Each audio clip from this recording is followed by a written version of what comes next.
Hi hello friends, എല്ലാ കൂട്ടുകാർക്കും നാളത്തെ പ്രൊമോ റിവ്യൂയിലേക്ക് സ്വാഗതം.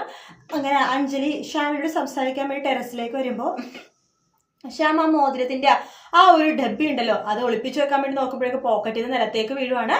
അങ്ങനെയാണ് കാണിച്ചത്. അതിനുശേഷം അഞ്ജലി ചോദിക്കുന്നുണ്ട് ശ്യാമേട്ടൻ എന്നെ നിന്ന് എന്തെങ്കിലും മറയ്ക്കുന്നുണ്ടോ എന്ന് ചോദിക്കുമ്പോൾ ഞാനൊന്നും മറയ്ക്കുന്നില്ല രാജകുമാരി എന്ന് പറയാണ്.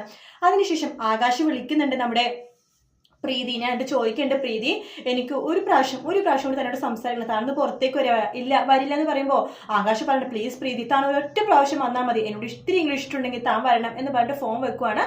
അതിന് ശ്രുതി പോകാൻ കാത്തിരിക്കുന്ന പ്രീതി, അതായത് ശ്രുതി പോകുമ്പോൾ തന്നെ പ്രീതി അങ്ങോട്ട് ഒപ്പം ഇറങ്ങുവാട്ടോ ആകാശിനെ കാണാൻ വേണ്ടി. ആകാശ് വീട്ടിൽ നിന്ന് ഇറങ്ങുന്നുണ്ട്. അപ്പൊ ആകാശ് ഷർട്ടൊക്കെ തിരിച്ചിട്ടിട്ടാണ് ഇറങ്ങുന്നത്.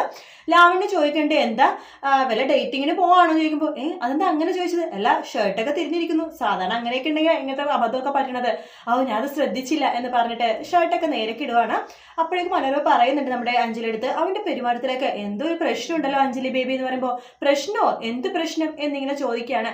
അങ്ങനെ ആകാശ് അശ്വിന്റെ കൂടെ വണ്ടിയിലേക്ക് പോകുവാണ്. അതിനുശേഷം എവിടെയൊക്കെ ഇറങ്ങുന്നുണ്ട്. അശ്വിൻ ചോദിക്കുന്നുണ്ട് എവിടേക്കാ പോകണം ചോദിക്കുമ്പോൾ ഞാൻ വന്നോളാന്ന് പറഞ്ഞിട്ട് അവിടെ ഇറങ്ങിയിട്ട് ഗിഫ്റ്റ് ഒക്കെ മേടിച്ച് പോകാനുള്ള പുറപ്പാടാണ് കേട്ടോ ആകാശ് പ്രീതിനെ കാണാൻ വേണ്ടി. വീഡിയോ ഇഷ്ടപ്പെട്ടെങ്കിൽ ലൈക്ക് ചെയ്യുക, സബ്സ്ക്രൈബ് ചെയ്യുക, കമന്റ് ചെയ്യുക. മറ്റൊരു വീഡിയോ വീണ്ടും കാണാം. Take care, bye bye.